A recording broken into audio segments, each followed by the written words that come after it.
चल जाएगी रानी तू ससुरा, चल जाएगी रानी तू ससुरा। जय माला से रानी पहले भेंट करिए music by Riya studio Khagaria. जय माला से रानी पहले भेंट करिए। चल जाएगी रानी तू ससुरा, जय माला से रानी पहले भेंट करिए। जय माला से रानी पहले भेंट करिए। चल जाएगी रानी तू ससुरा, जय माला से रानी पहले भेंट करिए। जय माला से रानी पहले भेंट करिए। अपना पसंद के दूल्हा खोजबो, ओकरे शादी कर ली है। चल जाएगी रानी तू ससुरा, जय माला से रानी पहले भेंट करिए। जय माला से रानी पहले भेंट करिए। डीजे मनीष रक्सौल। जय माला से रानी पहले भेंट करिए।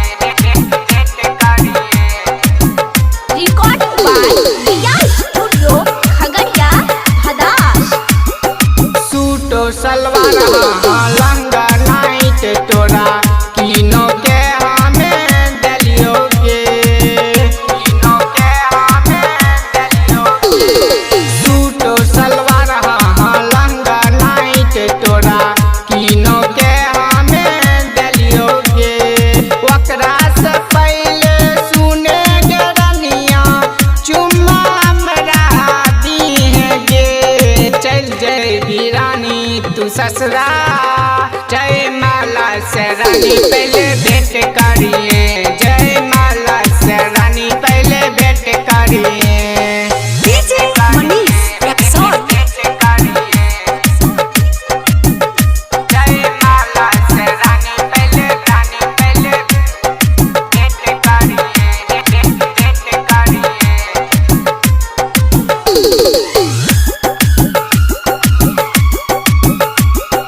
जय माला है तोगे खुशबारी है बेगे, सब कर तो फूलों के बारिश गे, सब कर तो फूलों के बारिश गे।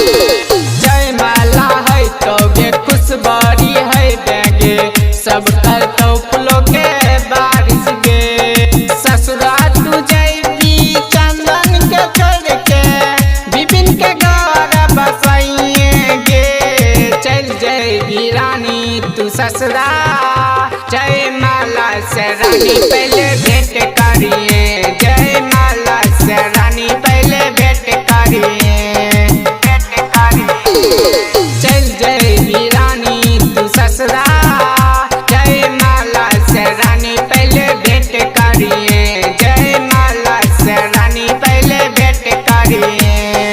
अपना पसंद के दूल्हा खोजबो, ओकरे शादी कर ली है।